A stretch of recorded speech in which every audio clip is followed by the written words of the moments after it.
आज केशवदास पर प्रश्नोत्तरी। पहला प्रश्न है, विज्ञान गीता में किस धर्म की निंदा की गई है?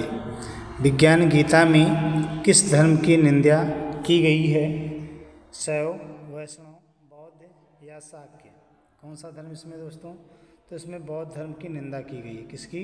बौद्ध धर्म की निंदा की गई है। अगला क्वेश्चन है, केशवदास ने नखशिख नामक रचना किस शैली में लिखी है? प्रबंध, गीत, मुक्तक या प्रगीत? कौन सी है भाई, बताइए। तो शैली जो है नखशिख की कौन सी है? मुक्तक शैली है। जो केशवदास की नखशिख रचना है यह मुक्तक शैली में लिखी गई है। अगला प्रश्न है, केशवदास को कठिन काव्य का प्रेत किसने कहा है? केशवदास को कठिन काव्य का प्रेत किसने कहा है?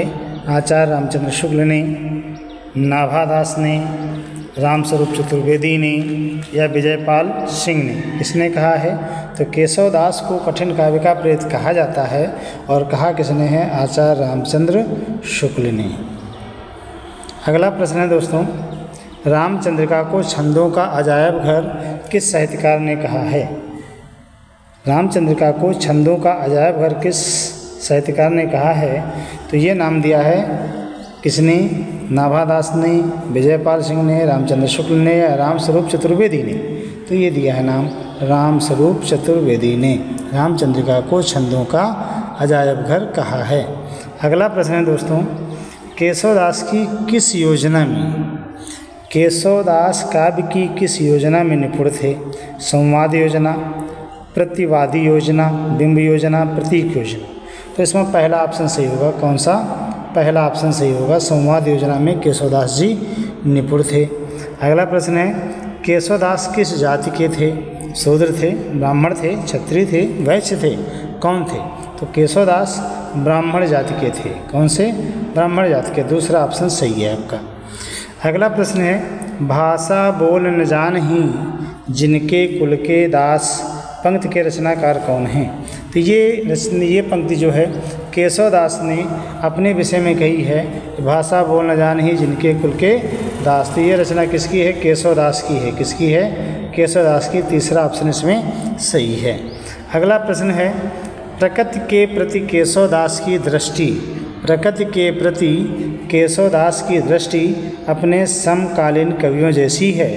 अनेक आलोचकों ने किसी सामान्य दोष को पकड़कर उनके वर्णन को दोष मुक्त घोषित किया है। यह भ्रम रचना को ठीक से न पढ़ने के कारण है। यह कथन किसका है? यह बात किसने कही है? कुशल सिंह ने कही, विशंभर मानव ने कही, नामवर सिंह ने कही या फिर रामचंद्र शुक्ल ने कही? बताओ जल्दी दोस्तों, क्या रामचंद्र शुक्ल हैं या फिर नामवर सिंह या कुशल सिंह? नहीं, कोई नहीं है। इसको विशंभर सिंह ने कहा है। विशंभर सिंह मानव ने जो कहा है, विशंभर सिंह मानव ने कहा है कि ये जो है दो ऑप्शन दोस्तों सही है। कौन सा? दूसरा ऑप्शन। कौन सा ऑप्शन सही है? दूसरा ऑप्शन सही है। अगला प्रश्न दोस्तों, भाषा बोल न जानहीं जिनके कुल के दास पंक्ति किस रचना से है? यानी जो केशवदास ने अपने विषय में कहा है कि जिनके कुल के लोग भाषा बोलना तक नहीं जानते थे, उस कुल का मैं अच्छी अच्छी रचनाएं कर रहा हूँ। तो ये किस रचना में कहा है? तो ये है कविप्रिया में। किसमें? कविप्रिया में केशवदास जी ने इस पंक्ति को लिखा है और पहला ऑप्शन इसमें सही होगा। अगला प्रश्न है दोस्तों, केशवदास ने अलंकार निरूपण के लिए कौन सी रचना रची? केशवदास ने अलंकार निरूपण के लिए कौन सी रचना रची है? आपको बताना है। रसिक प्रिया है क्या, कवि प्रिया है या फिर विज्ञान गीता या फिर वीर सिंह देवचरित? कौन सी रचना है जिसमें केशवदास ने अलंकारों का विवेचन किया है? तो वो है कवि प्रिया। कौन सी? कवि प्रिया में अलंकारों का निरूपण पाया जाता है। केशवदास ने रस विवेचन के लिए कौन सी रचना की? रसिक प्रिया, कवि प्रिया, विज्ञान गीता या रामचंद्रिका? तो केशवदास ने रस विवेचन के लिए रसिक प्रिया रची है। कौन सी? रसिक प्रिया, जिसमें रस आ जाए। पहला ऑप्शन इसमें सही है। अगला प्रश्न है केशवदास की मृत्यु कब हुई थी? केशवदास की मृत्यु कब हुई? 1598, 1617 में, 1780 में या 1700 में? दोस्तों आपको बताना है, जल्दी बताएं। तो केशवदास की जो मृत्यु हुई थी वो हुई थी 1617 ईस्वी में। कब हुई थी? 1617 में। दूसरा ऑप्शन सही है दोस्तों। अगला प्रश्न है रतन बावनी किसकी रचना है? रहीम की, देव की, केशवदास की या फिर बिहारी लाल की? तो दोस्तों ये रचना है केशवदास की। तीसरा ऑप्शन सही है। अगला क्वेश्चन है विज्ञान गीता के लेखक कौन हैं? विज्ञान गीता के लेखक कौन हैं? आलम, पद्माकर, केशवदास या गोप? तो इसमें केशवदास जी विज्ञान गीता के लेखक हैं। बड़ी श्रेष्ठ रचना इनकी विज्ञान गीता है। तीसरा ऑप्शन सही है दोस्तों इसमें। अगला प्रश्न है जहांगीर जस चंद्रिका, जहांगीर जस चंद्रिका किसकी रचना है? आपको बताना है। केशवदास की है, बोधा की है, आलम की है या ठाकुर की है? तो ये रचना केशवदास की। किसकी है? केशवदास की है। पहला ऑप्शन सही है। अगला क्वेश्चन है दोस्तों वीर सिंह देवचरित किसकी रचना है? वीर सिंह देवचरित किसकी रचना है? दूल्हा की, केशवदास की, देव की या पद्माकर की? तो ये किसकी है? केशवदास की। किसकी है? केशवदास की। आप जल्दी से जानते भी रहिए केशवदास की रचना है यह। अगला क्वेश्चन है रामचंद्रिका के रचनाकार कौन हैं? गोप, दूल्हा, केशवदास या रहीम?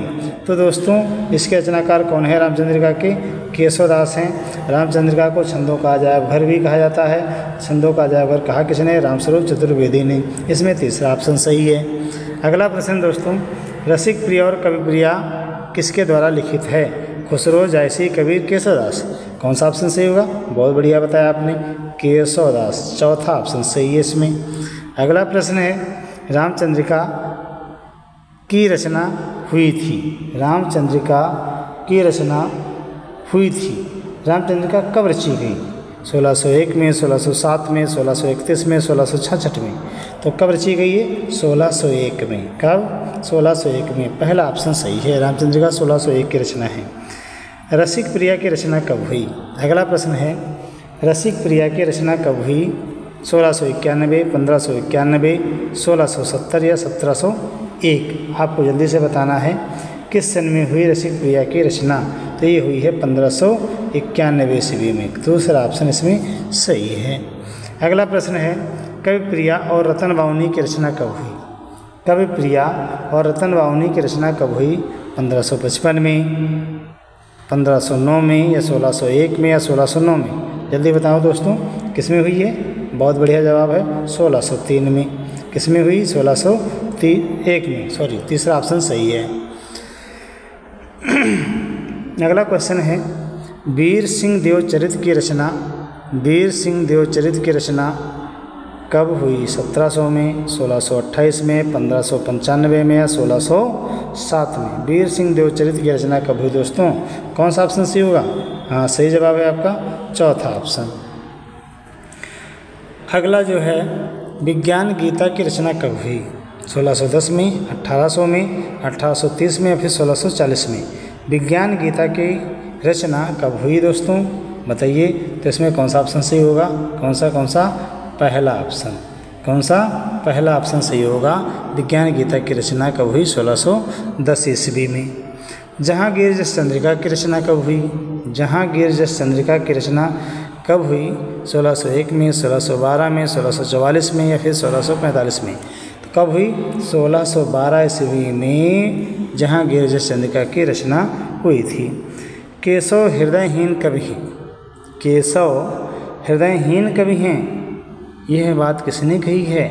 नामवर सिंह ने, रामकुमार वर्मा ने, रामचंद्र शुक्ल ने या फिर हजारी प्रसाद द्विवेदी ने? बताओ भैया कब कही है? किसने कही है?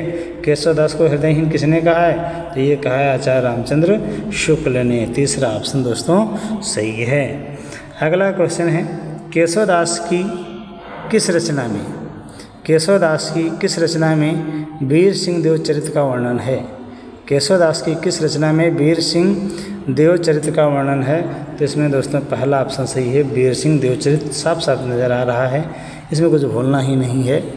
अगला प्रश्न है अरुण गात अति प्रात पद्मिनी प्राणनाथ भय, इस पंक्ति के रचनाकार कौन हैं? इस पंक्ति के रचनाकार कौन है दोस्तों? आपको बताना है। केशवदास, रहीम, देव, खुसरो। तो कौन होंगे? केशवदास। इस पंक्ति के रचनाकार कौन हैं? केशवदास जी हैं। दोस्तों ये प्रश्नों की श्रृंखला थी, आपने इन्हें पढ़ा और आशा है कि आपकी समझ में आया होगा। और मेरे चैनल को सब्सक्राइब, लाइक और फॉलो जरूर करिएगा। बाला स्टडी पॉइंट पर आपका हार्दिक स्वागत, अभिनंदन है। वीडियो चलाकर फॉलो करने के लिए धन्यवाद। कौशल चौधरी, प्रवक्ता हिंदी, बाबू हमनाथ सिंह सिसोदिया, विद्यापीठ इंटर कॉलेज बाराबंकी। धन्यवाद।